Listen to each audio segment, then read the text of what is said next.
How do you like the shots we got so far? I like them. Have you ever seen any shots like that? No. Oh my god. This is so hard. Oh, you're wearing these. Yes. I'm bad at being a good human. I didn't even think about that. I should have gone around. Sorry, will you forgive me? I guess so.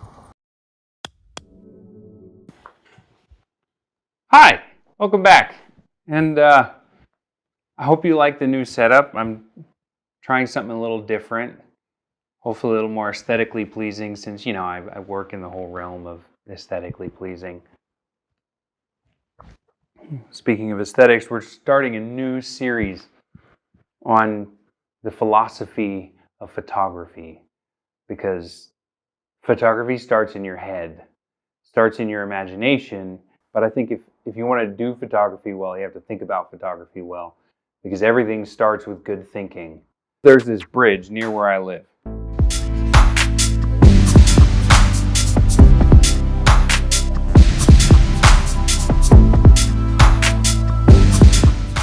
So we're in a place I really hate shooting at. If you live in San Angelo, you know where this is. It's the Lone Wolf Bridge. If you ever look up like shots from San Angelo, you will see this bridge. And good friend Keely moved back to town and we decided to shoot a little bit this afternoon. And just wanted to show the importance of seeing things differently than other people do. Because I think we got some shots. I almost never shoot on this bridge because everybody does, but I think we got some shots that you're not going to see elsewhere. Just playing with angles, doing things a little differently than everybody else does, because I mean, why pay me if you get the same shot from somebody else? I want to get shots that you can't get from somebody else.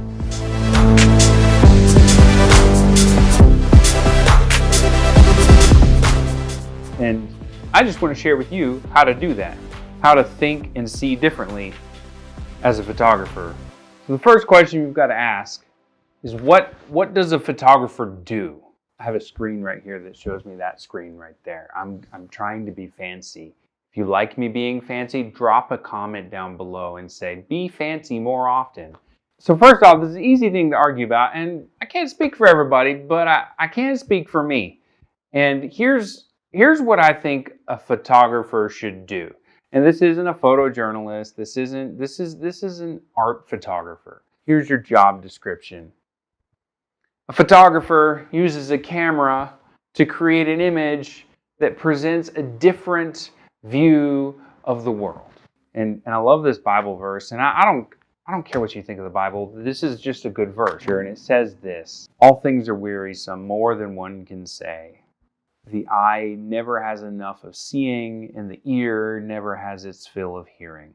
You're never tired of seeing things. You're never tired of hearing things, as long as they're new, right? So your job as a photographer is to show me something I haven't seen before, something new. And there's really nothing new, but you can present things in a new way. And that's what we do as photographers. So here's a couple of ways we can do that. So number one, stop standing. Stop standing around. Everybody sees the world from the standing position. So if you are taking a picture from the standing position, chances are you're not showing me the world in a new way with a different perspective than I already have. So don't stand. Go high, go low. So show me it differently. Look for different angles, different perspectives. And this doesn't mean never stand. It just means stop making that the only way you take a photo. Like crouch down, get on the ground, get way up high. This is what's so cool about drone photography and I never get tired of it because it shows you the world from a different perspective than you're used to seeing it from. That's really cool. So don't just stand there and take a photo. Think of different perspectives, different angles from which you can see it.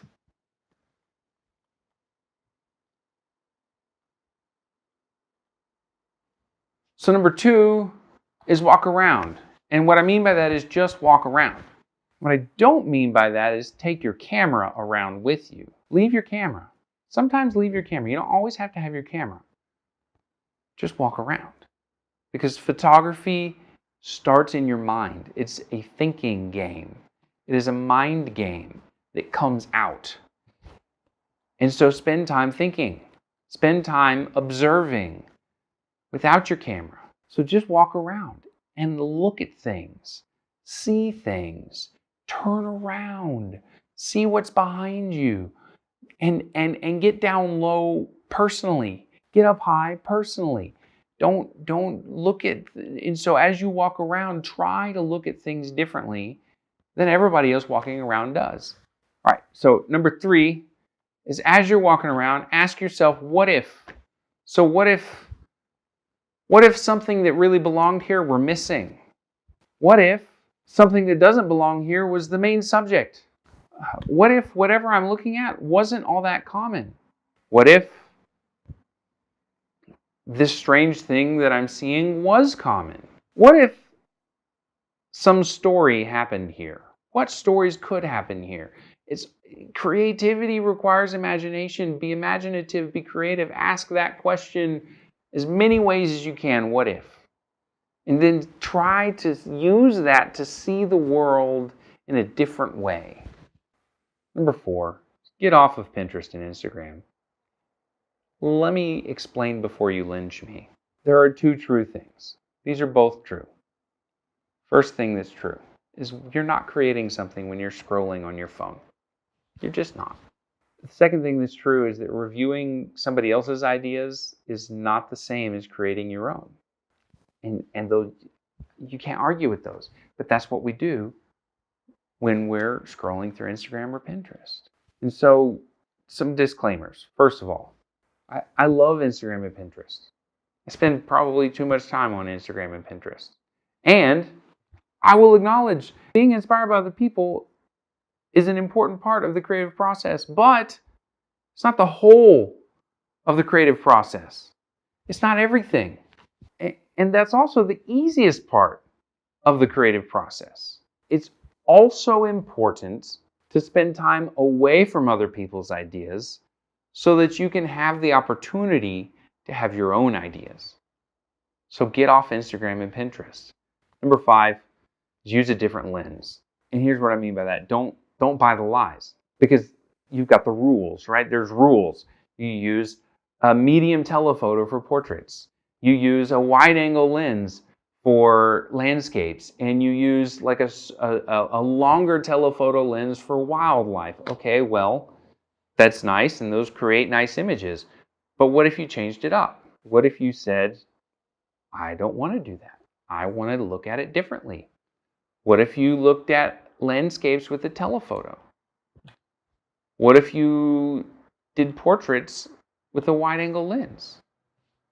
What if you used a super zoom telephoto, like a really, really long telephoto for portraits or wildlife? Or, well, that's what it's for, but or what if you got like really, really close to an animal with a wide-angle lens? What if you had the patience for that? What if you could make that happen? That would be really cool. I'm not trying to redefine the rules either. Here's what I'm trying to say. When it comes to your lens selection, don't be predictable. That's it. Don't be predictable. Because a lens is how you see the world, so maybe pick something different than everybody else picks for a particular subject, for a particular situation. Just don't be predictable. That's it. So use a different lens. And then finally, number 6 is go somewhere else. And like travel photography is really cool because you get to go places that a lot of people haven't seen and show them somewhere they haven't seen before. And what's cool about that is your pictures don't have to be as good because it's already a place that nobody's seen before. But what I mean by go somewhere else is this: shoot from somewhere unpredictable. And so that was a great example of what we did with the Lone Wolf Bridge over here is here's the predictable shot. Here's the unpredictable shot. Here's the shot that everybody gets. Here's the shot that not many people get because I used a different lens.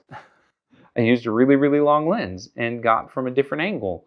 And I wasn't standing. I had to kind of crouch down and so shoot through some limbs in a tree to get a clear image.